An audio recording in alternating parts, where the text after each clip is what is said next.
Ay. Bueno, todavía faltan 3 minutitos, así que me voy a echar una dormidita. Un ratito, Narela, un ratito más. ¿Narela? ¿Ah? ¡Ay! ¿Quién eres tú? ¿Johan? Johan, ¿qué haces aquí? ¿Dónde está Narela? Yo no sé dónde está Narela, pero ¿qué haces tú así? Ah, lo que pasa es que estaba estirando las piernas porque Ya, no me interesa, ya tenemos que producir el programa. Ay, no me digas que tú eres el nuevo productor. Así es. Ay, no te preocupes, chamba y chamba. No te preocupes, ya me pongo. Vamos a chambear.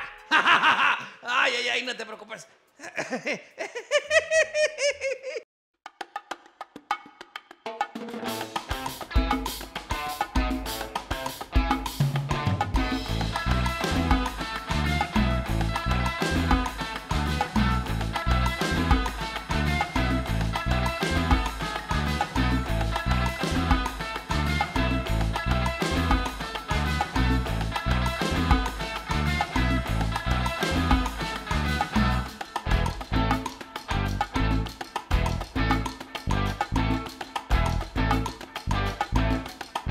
¡Buenas noches!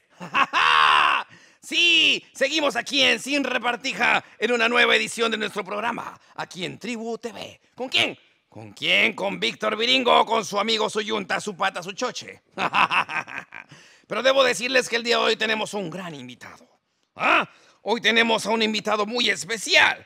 Es un hombre de inteligencia, ex coronel del Ejército del Perú, actualmente consultor en temas de tecnología y equipamiento, seguridad nacional, gestión del orden interno, y demás hierbas.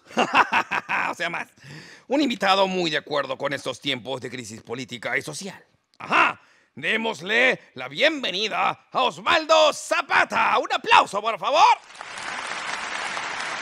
Hola, Osvaldo. ¿Cómo tal? ¿Qué tal? ¿Cómo estás? ¿Qué tal? Qué gusto. Por favor, ponte cómodo. Bueno. ¿Cómo estás, mi querido? ¿Cómo estás, mi querido Osvaldo? Bien, muy contento de estar en este programa, sobre todo por la dinámica, ¿no? Interesante.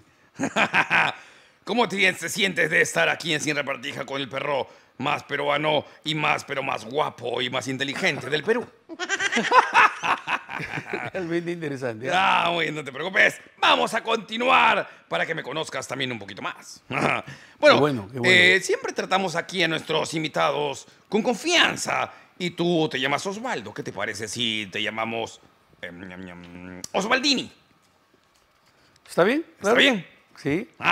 Pues entonces empecemos, Osvaldini. A ver, tu especialidad en el ejército fue de unidades operativas de infantería y tu alta especialización la de inteligencia. ¿Qué se hace precisamente en cada uno de esos dos ámbitos? Y en palabras sencillas, ¿qué es el servicio de inteligencia? Claro. Inicialmente me inicié dentro del arma de infantería, que es el arma principal de todo ejército en el mundo, de cualquier país. Es el arma por el cual se concentra, es el centro de gravedad de la actividad del quehacer militar. Y para que se entienda de una forma muy sencilla, es que cuando se trata de enfrentar un conflicto, una guerra, los oficiales de infantería son los que están en primera línea y son los que definen las acciones. ¡Oh, qué importante cargo! ¡Qué responsabilidad! Por supuesto.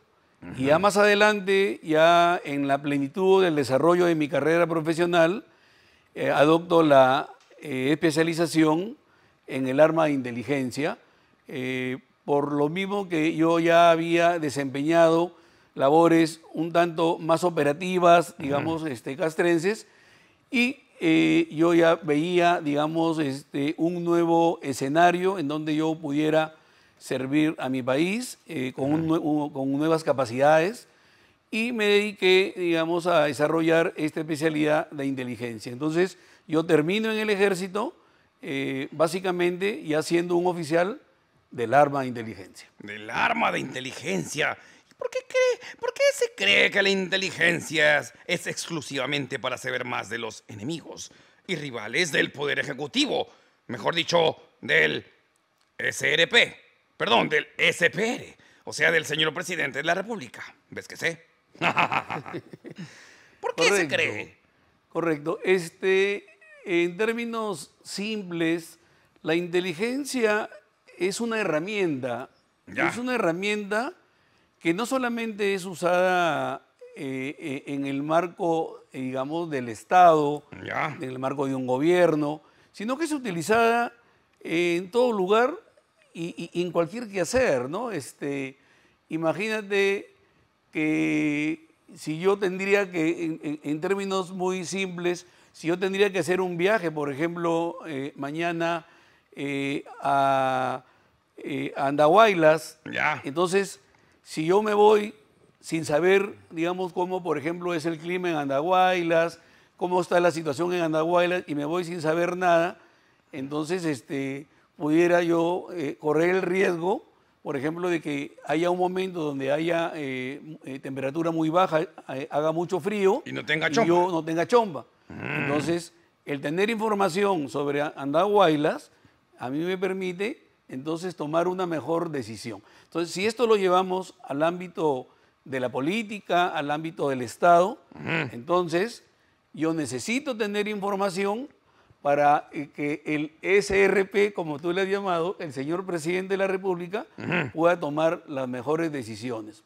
Y eso implica, A ver. por ejemplo, que tengamos que identificar realmente cuál es esa amenaza. Entonces, hay que saber dimensionar cuál es esa amenaza, porque esa amenaza, por ejemplo, puede ser sobredimensionada, Ah. también puede ser minidimensionada. Ah. Entonces, creo que así como un médico te hace un diagnóstico para poder recetarte, entonces igual un analista de inteligencia tiene que saber dimensionar qué cosa está pasando realmente.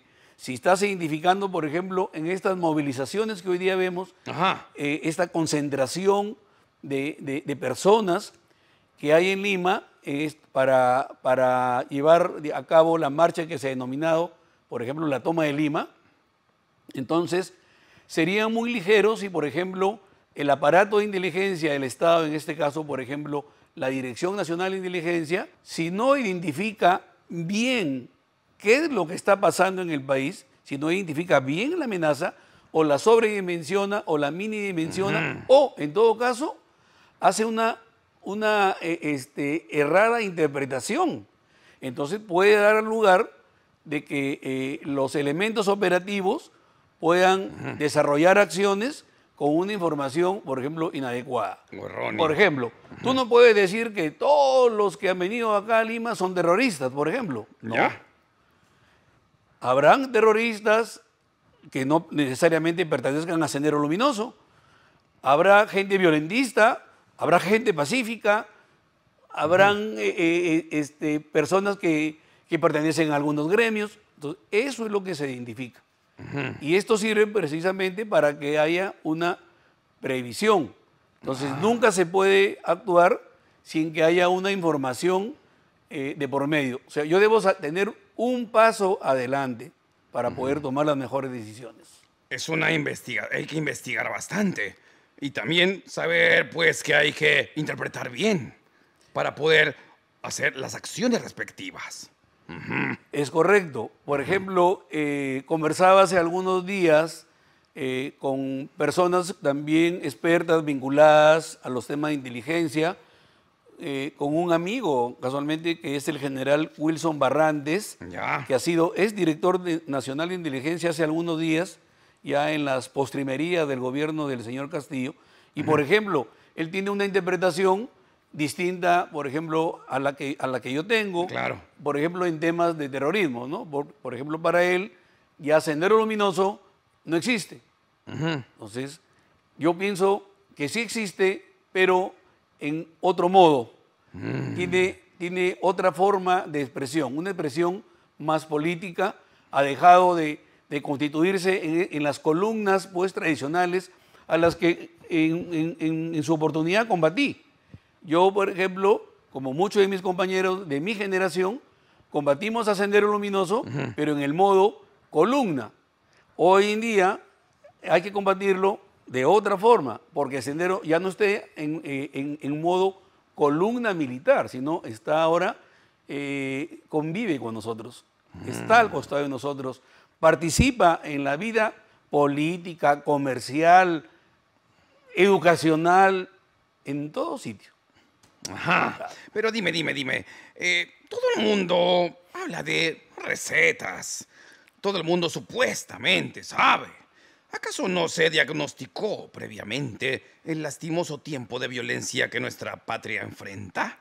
Yo creo de lo que se trata hoy Ajá. es, en todo caso, establecer salidas, mejor dicho, soluciones que permitan ganar a todos, porque nos vamos a encontrar en una situación donde vamos a tener que negociar situaciones de conflictividad política y social. Por ejemplo, asumamos que la señora presidenta dice, yo no voy a renunciar, pero voy a ceder en el sentido de que impulsaré que las elecciones sean en octubre y las de segunda vuelta, si es que hubiera, sean en noviembre. Entonces, por una parte, los que presionan a que ella renuncie pierden ese punto, pero ganan el otro. Entonces, esto se trata precisamente de ir negociando, ir cediendo espacios donde ganamos todos a las finales. Lo que se trata es restablecer el Estado de Derecho, restablecer la gobernabilidad, poner fin a la crisis. Uy, me quedé con varias preguntas en el tintero, pero es que vamos a un corte comercial y regresamos aquí con más en Sin Repartija. ¡Vamos ahí!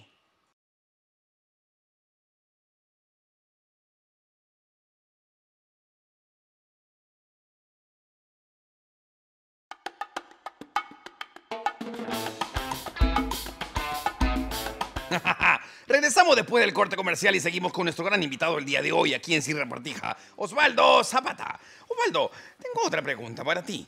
En anteriores entrevistas tratamos de que el diálogo es muy importante, pero el espacio también. ¿Por qué afirmar que se debe asignar un interlocutor conveniente más que uno válido? ¿Es la Iglesia Católica? ¿Los empresarios? ¿Los medios? ¿Quién? Perfecto, bueno, en mi apreciación personal, primero quisiera, digamos, comentar de que, por ejemplo, la marcha de la toma de Lima no presenta líderes o rostros que puedan, digamos, concentrar la representación de todo ese conjunto de personas que vienen a protestar. No hay un rostro político visible con el cual, digamos, se pudiera establecer un diálogo y salidas y soluciones a esta crisis. Ahora, nosotros sabemos que el Perú ya no es un país católico al 100%, sino nosotros hoy en día tenemos también otros sacramentos, otras situaciones de fe, a la cual respeto, por supuesto. Y entonces yo creo que un miembro de la Iglesia Católica no es, en todo caso, bajo mi punto de vista, un interlocutor.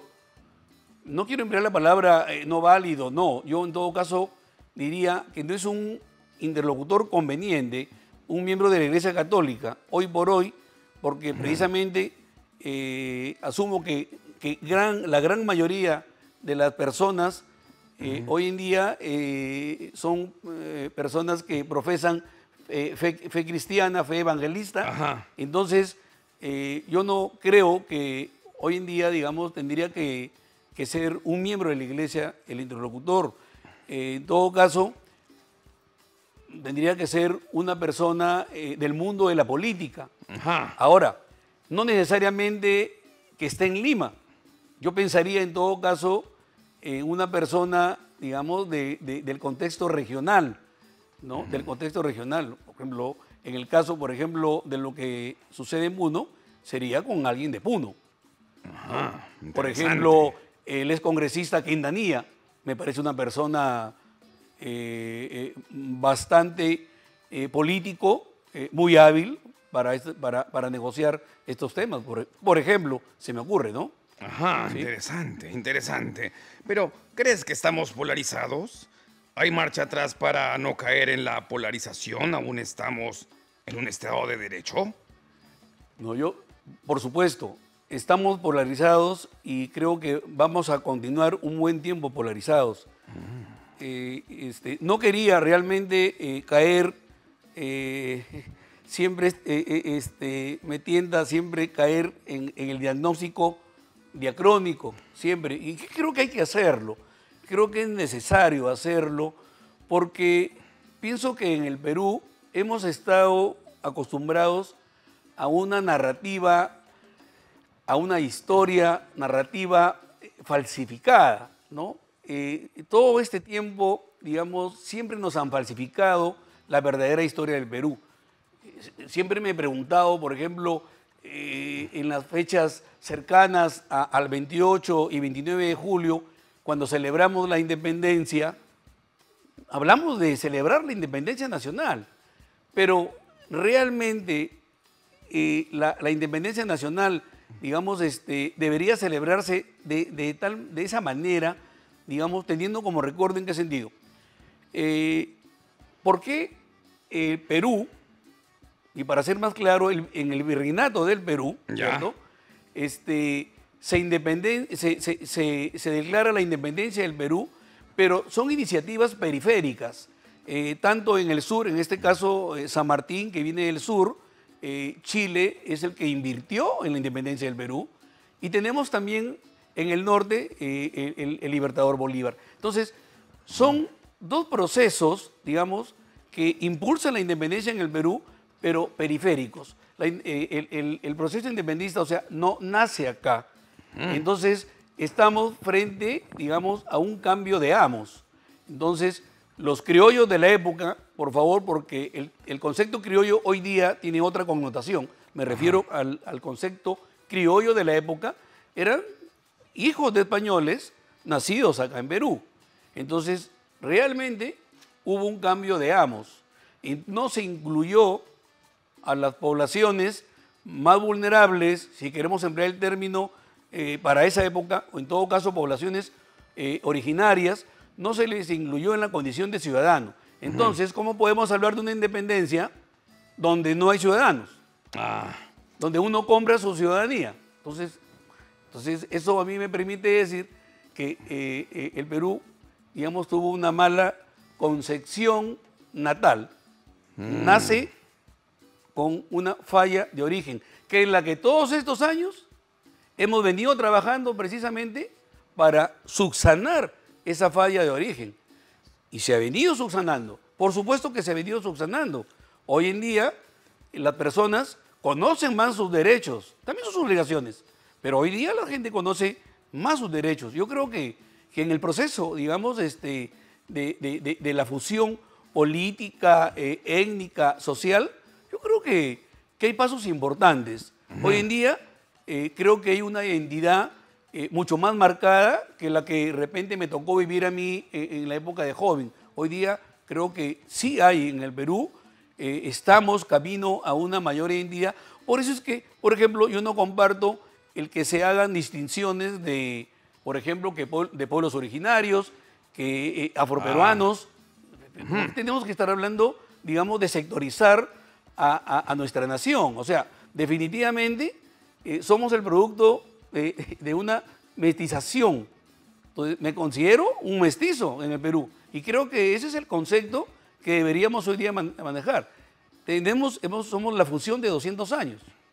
Es un nuevo peruano que hay que identificar. Entendido, entendido. Bueno, el tiempo nos ha ganado, pero ahora pasamos a un segmento que seguramente te va a gustar, Osvaldo.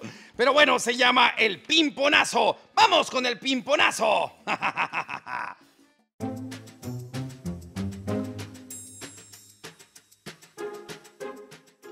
Ahora vamos con nuestro segmento llamado el pimponazo. Osvaldo, en este segmento yo hago una pregunta y tú dices lo primero que se te venga a la mente. ¿Estás listo?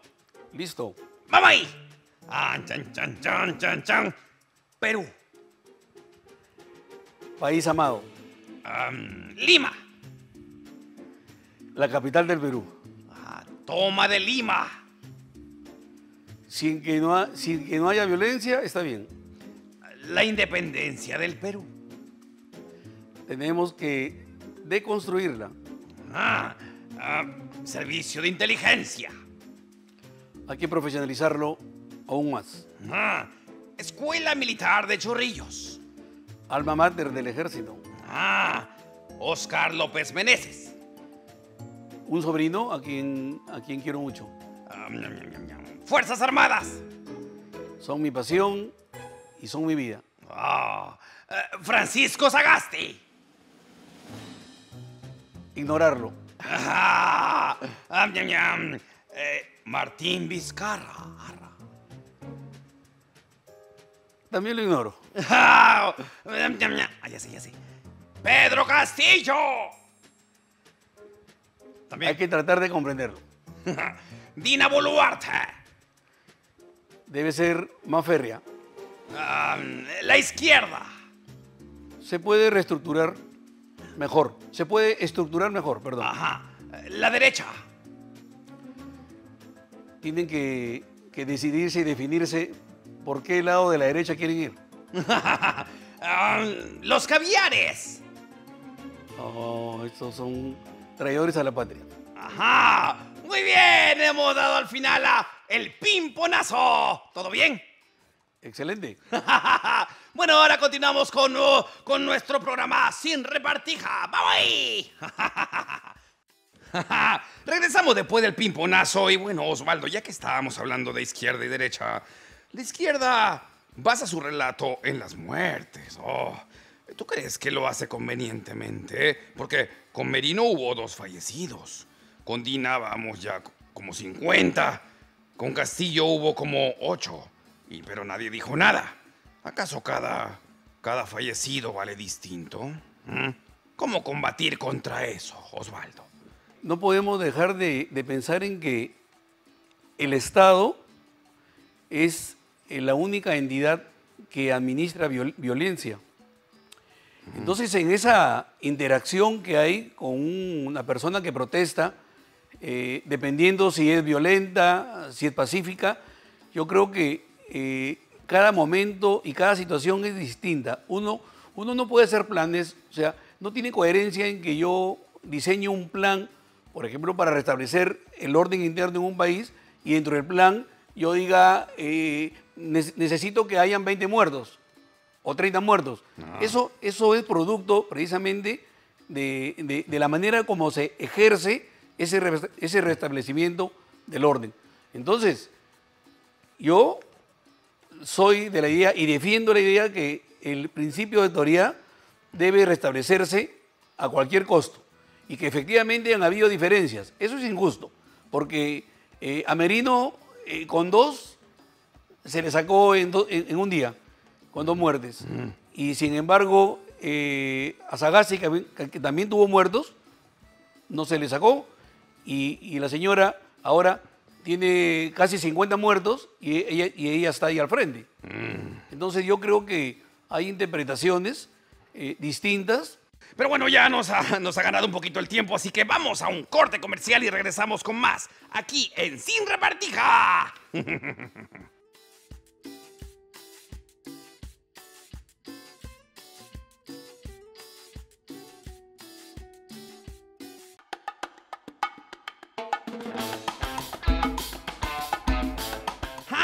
Regresamos después del corte comercial con nuestro gran invitado el día de hoy, con Osvaldo. Pero ahora vamos a ir con un segmento llamado Ladra el Pueblo, que es un micrófono abierto donde el público tiene que responder a la pregunta: ¿crees que hay intereses extranjeros en este último tiempo de violencia en el Perú? ¡Vamos con la nota!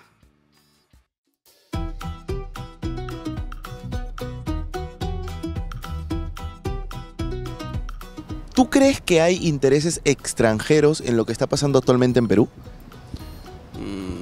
No lo veo de esa manera. Yo creo que simplemente los peruanos en su mayoría están reclamando sus derechos, ¿no? No de la manera correcta, claro. Influyendo en sí, creo que no. pero todas las consecuencias que traen las protestas sí o sí son negativas, ¿no? Ya sean, traen pérdidas económicas, hay países que ven que inclusive las presidencias son cambiantes, ¿no? Y eso no conviene a ninguno. De acá no creo que puede ser, ¿no? Porque tiene apoyo de otro lugar, de Bolivia, me parece. Tal vez, posiblemente, por parte de repente de países un poquito más desarrollados que los otros, ¿no? Se interesa el boliviano. El Bolivia más que nada está metido y no hay Estados Unidos, nada de esa cosa. Con respecto a las inversiones extranjeras para el apoyo de las huelgas, la verdad puede que sea conveniente para los países izquierdistas que actualmente están, como sería el caso de Venezuela, que otro país más se sume a este tipo de procesos, pero aún así vemos que Venezuela también está en una trágica situación y no creo que tengan el suficiente poder económico para este tipo de apoyo moral o económico para las huelgas que están pasando. Pues ahorita estamos en una coyuntura muy difícil en la política y yo como persona, también como ciudadano, estoy muy preocupado y quisiera que ya de una vez se tomen cartas en el asunto, pues, ¿no? Que ya de verdad hay un presidente, un mandatario que se ponga a hacer su trabajo como debe ser. Yo soy provinciana, yo soy de Andahuaylas, pero a mí no me gusta que destruya mi país. Somos todos peruanos, debemos trabajar conjunto, como dijo la Dina. Acá a Dina lo están obligando que, mira, próximos años hay votaciones, ¿por qué no esperan? Quieren que cambien constituciones, pero a la noche a la mañana no van a cambiar constituciones.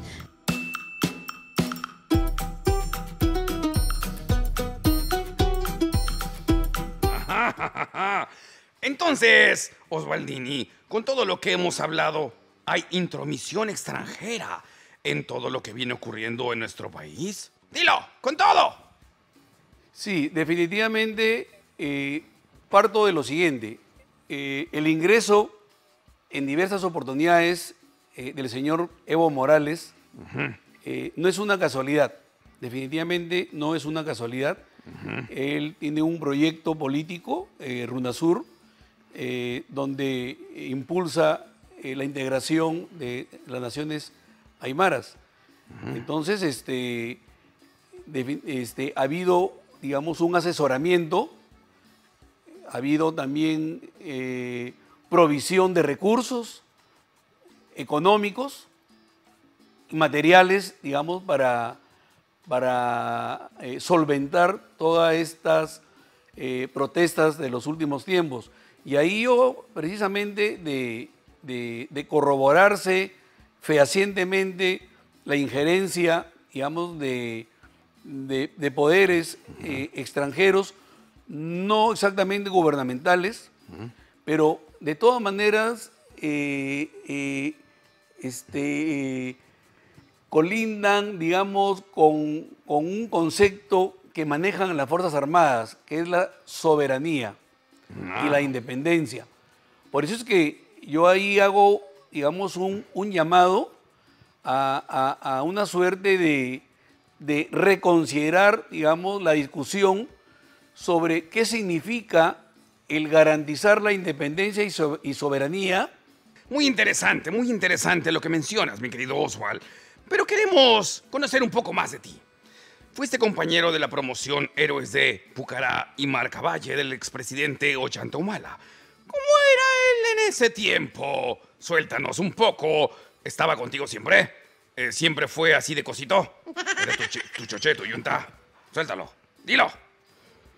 Bueno, definitivamente creo que nos vincula un sentimiento institucional porque pertenecemos ambos a la misma promoción, como lo acabas de mencionar, Héroes de Pucará y Marcavalle. Compartimos los mismos escenarios, digamos que nos tocó vivir. Nosotros ingresábamos a la Escuela Militar de Chorrillos en marzo de 1980, era el año en que el gobierno militar salía del poder y el orden democrático retornaba, digamos, al país. Era un nuevo clima de esperanza, digamos, para toda la sociedad peruana. Y nosotros también fuimos testigos de la aparición de la organización terrorista Sendero Luminoso. Sendero Luminoso también aparece en momentos en que nosotros también nacíamos, digamos, como oficiales del ejército, y fuimos desarrollando una visión, digamos, de las necesidades que habían en el país. En el transcurso de la madurez de nuestras vidas, fuimos, lógicamente en forma separada, fuimos, digamos, construyendo un diagnóstico de lo que realmente debería cambiar en el país. Cuando él ya pasa a retiro y bueno, y comienza a desarrollar una agrupación política, un partido político, para nosotros realmente fue algo con muchas expectativas porque íbamos a hacer la gran transformación del país. Ajá. Y nosotros apuntábamos a que de repente él pudo haber sido el mejor presidente del Perú con esa gran transformación. Era el momento de hacer de reducir, por ejemplo, las brechas de desigualdad, reducir la pobreza, unir más al Perú, pero esa gran transformación no se concretó. ¿No? Hubo un cambio, digamos, de fondo en la intención política. Ellos optaron por la hoja de ruta y la gran transformación quedó prácticamente en nada. Una gran ausencia. ¿No? Exacto. Entonces, eso a mí me ha llevado a reflexionar constantemente sobre la realidad de nuestro país. Considero de que el país realmente es un país multicultural, sí, multinacional, ¿no? Porque realmente somos un conjunto de naciones y que no hemos sabido funcionarnos, digamos, dentro del punto, digamos, de vista social. No hemos sabido, no hemos llegado a ese desarrollo, a ese logro, digamos, que ha sido parte de la visión de muchos de nosotros. Sí. Por eso es que yo, por ejemplo, hoy en día podría estar también, digamos, candidateando en las próximas elecciones también por un partido político, ¿no? Entonces, nos estás dando la primicia. Me gustaría ingresar de lleno a la política nacional. Fui preparado para ello como oficial de inteligencia y porque, digamos, mi perfeccionamiento, digamos, como profesional estuvo orientado a temáticas de gobierno y de política. Entonces creo que ha llegado el momento de servir a mi país de esa manera, ¿no? Ajá, nos diste la primicia. Seguro luego ya te invitaremos otra vez para que nos cuentes un poco más. Pero sabemos que siempre estuviste de acuerdo con un adelanto de elecciones. Pero ¿estás de acuerdo ahora con una asamblea constituyente? Quiero poner en el tapete lo siguiente. A ver, en el año 2000, en el mes de diciembre, se vine abajo el gobierno del expresidente Alberto Fujimori, mejor dicho, el tercer gobierno. Se viene abajo, él renuncia, ¿no? Él renuncia, es destituido y asume el gobierno, el expresidente Paniagua, ¿no? De una manera transitoria, provisional, y las elecciones se realizan en abril próximo. Vale decir, 4 meses después se realizaron las elecciones generales donde fue elegido el expresidente Alejandro Toledo. Ajá. Entonces, no veo, digamos, que sea imposible tener toda la voluntad para que las elecciones puedan ser en octubre. Yo no veo ningún inconveniente porque la plataforma con la cual se trabaja ya está hecha. Recientemente, en octubre, hemos tenido unas elecciones. Entonces, la plataforma está hecha. Solamente es una actualización. Punto. Ahora, si vamos a situaciones legalistas, que mire, que las fechas, que los pedidos, esas cosas se subsanan. Además, esas son situaciones para condiciones pues normales. No estamos en condiciones normales. O sea, en el Perú estamos en una crisis política nunca antes vista. O sea, no es igual a diversas otras situaciones de crisis políticas en las cuales el Perú ha tenido que salir y que ha salido del momento. Pero hoy día entonces tenemos que tener soluciones excepcionales para condiciones excepcionales. Excepcionales. Sí. Es verdad, es verdad. Y con respecto a la Asamblea Constituyente, Ya. Definitivamente tiene que, digamos, precisarse y no se le debe muchas veces, porque lo escucho cuando converso con diversas amistades, personas que son personas pues educadas, instruidas, profesionales, no tienen muy claro el tema. De lo que se trata es, primero, es de un referéndum, ¿no? Para ver si puede incluirse o no, digamos, el tema de la Asamblea Constituyente en la Constitución. Después recién ya viene el tema ya de fondo de, bueno, redactar una nueva Constitución, ¿no? Entonces, esas cosas son, creo yo, importantes. Bueno, el tiempo solo se nos está acabando, pero vamos a un comercial y regresamos aquí con más en Sin Repartija.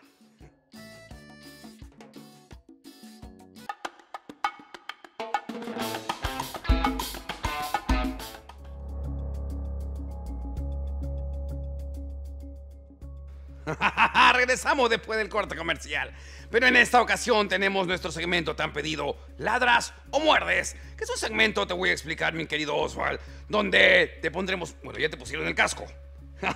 Y ese casco es un detector de mentiras. Yo te haré una pregunta y tú tendrás que responder. Pero no estamos solos, estamos con el pollo. Pollo, sal. Hola, saluda pues, oye. El pollo también nos dirá si es verdad lo que dices o no. A ver, pollo, si es verdad, ¿tú qué vas a hacer? ¿Y si es mentira?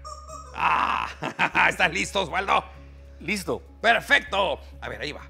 ¿Alguna vez has chuponeado a fujimoristas y a apristas porque Ollanta Humala te lo pidió? No. Ajá, pollo, ¿tú qué dices? Ya ves, ya suelta nomás. Ya, siguiente. ¿Sabes qué pasó o dónde está el bastón de mando que tu promoción le regaló al compañero y presidente de la República, Ollanta Humala? ¿Verdad que hiciste la chanchita y nadie se apuntó?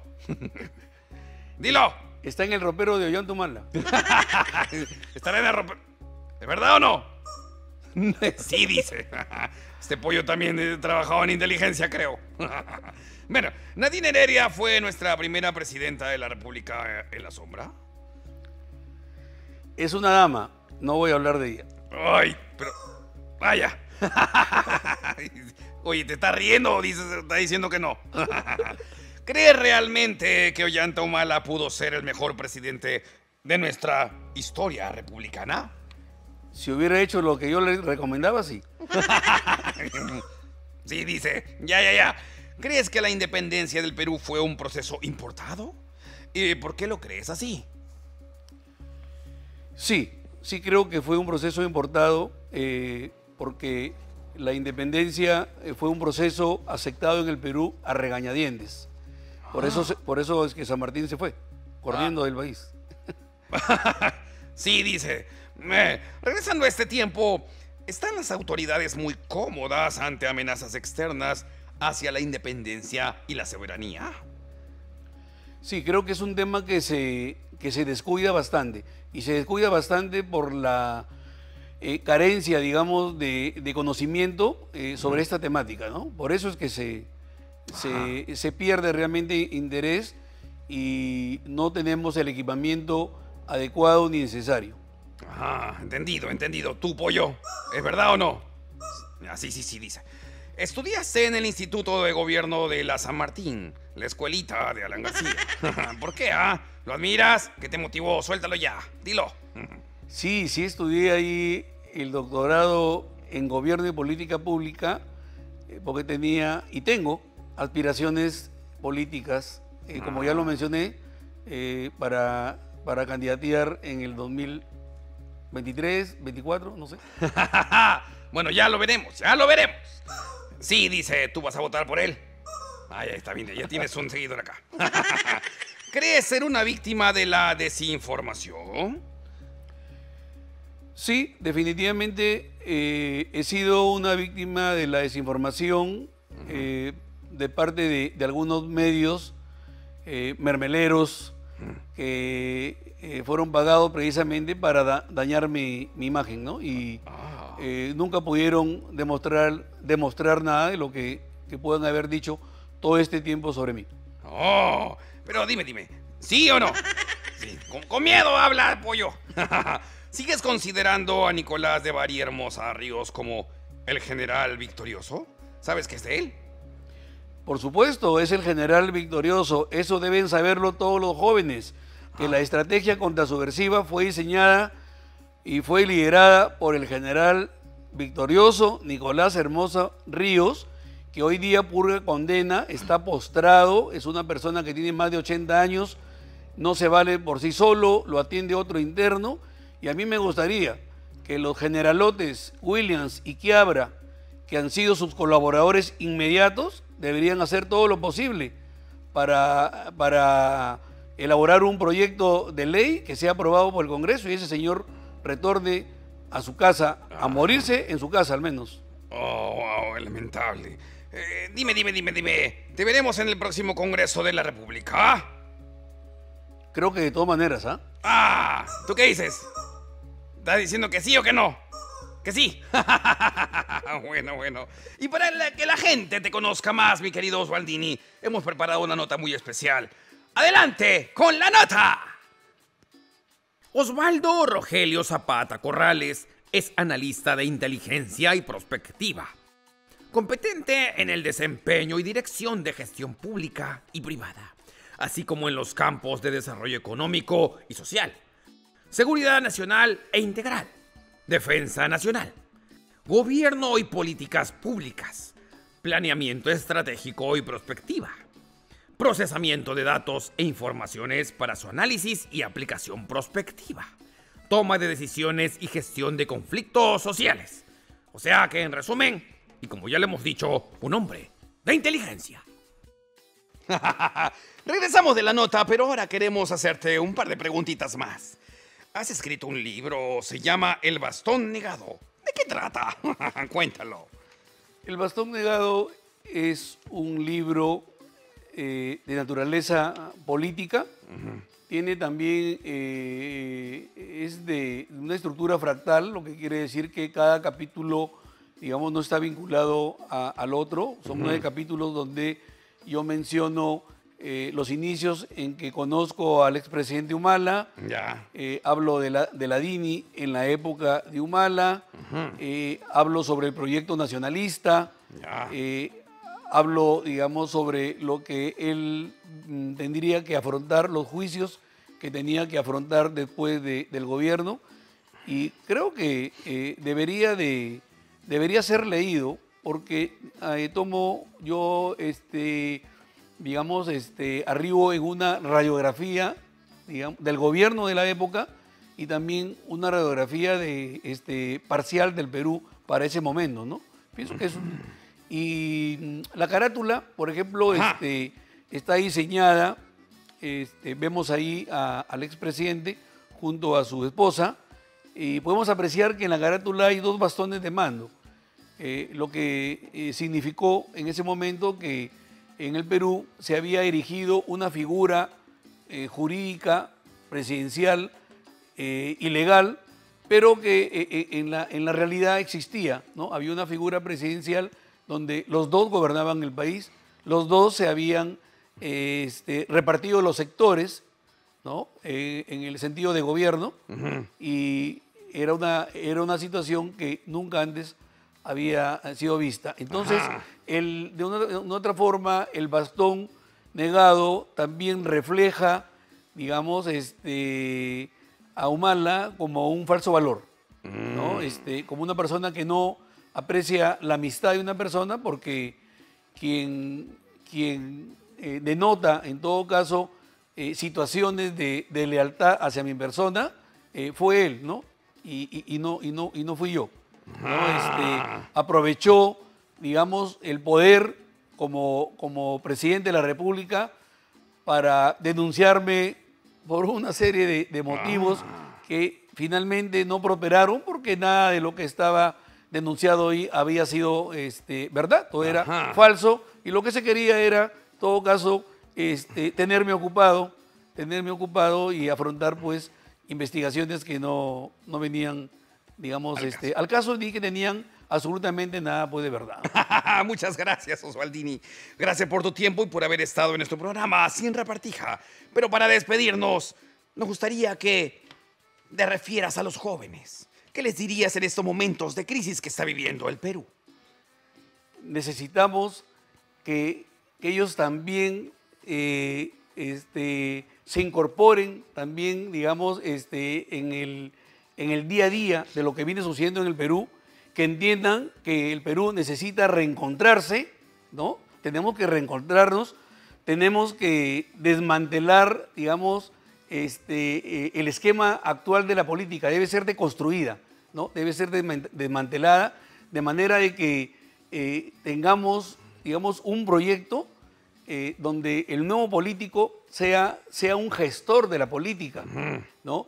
Que no sea un político de izquierda o un político de derecha, no, que sea un gestor de la política, que mantenga los niveles que corresponden a gobernabilidad, a crecimiento económico, a seguridad.